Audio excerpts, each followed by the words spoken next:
Hi guys! In this video I'm going to be talking to you about writing a really good conclusion to your news article. So I think the thing that you really want to do when you're writing a conclusion is to be cohesive, to join up all of the threads that you've been using on the way through and pull them all together to finish off your article. So I'll show you how I've done that in mine with the last two paragraphs. So let's start with this paragraph here. It says, despite his brush with death. And I've used that opener beginning with the conjunction despite so that I link it back to the previous paragraph. So in my previous paragraph I talked about how Steve Backshall survived his ordeal when he fell down the waterfall and how he was saved by his fifth kayaker Sal.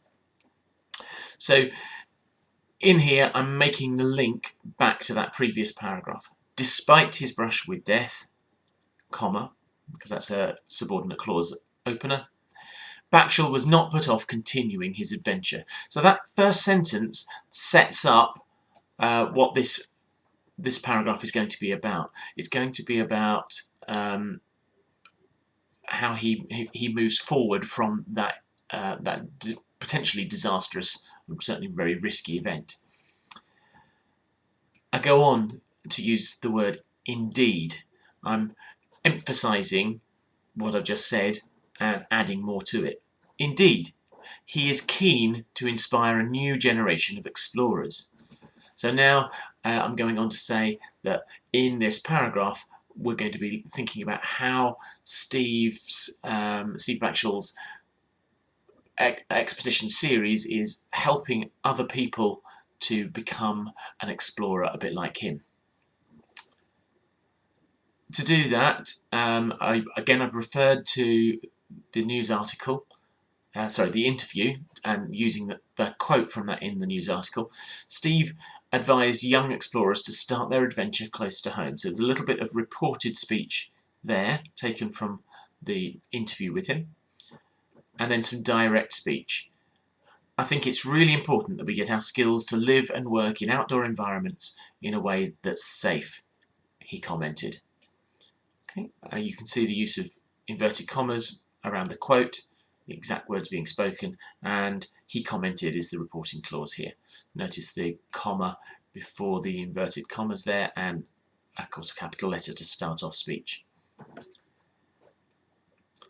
And then I'm in the last part of this paragraph, I'm sort of talking directly to the reader.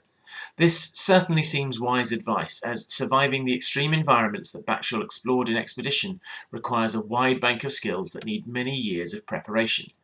And the reason I've done that is to set up, ready for my final paragraph, where I'm going to invite the reader to become an explorer just like Steve Backshall.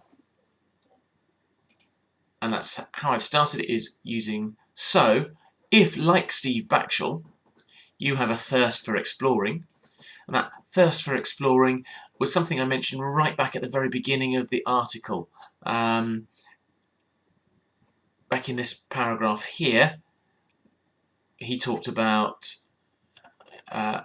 why he goes out and explores.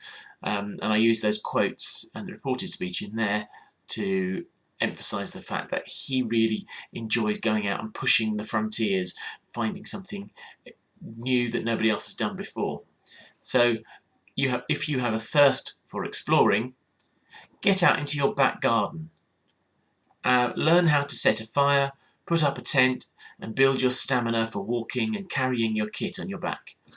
I took those ideas again from the interview, from things that Steve Backshall himself said in response to a question about how we should learn to explore in a safe way. And then finally, talking again directly to the reader using second person, you.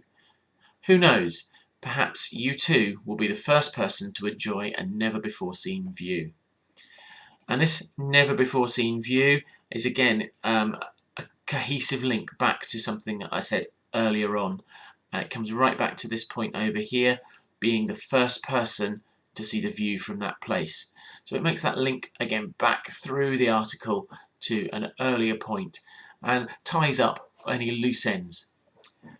In your article, that's what you need to be doing with a conclusion, 1 or 2 paragraphs which bring everything together. Now you might like to use the same idea as me and base it on things that young people could do to become just like Steve Backshall, to become an explorer. Or you could focus on the sort of ecological offsetting that he does with sort of carbon offsets and the charity that he works for, and how in supporting that he is looking for a way to make travel and exploration better for the environment. So that would also make a really good conclusion. Remember to make good links back, to use conjunctions like despite, indeed, to use second person perhaps to talk directly to your reader, and little phrases, little subordinate clauses like if like Steve Backshall. They really help to make your writing cohesive and make the links between paragraphs. Have a go at writing your own conclusion. I look forward to seeing those on your personal writing spaces. If you've got any questions, just pop them in the general chat and I'll try and answer individually on each of your pieces of work. Thanks for listening, guys, and bye for now.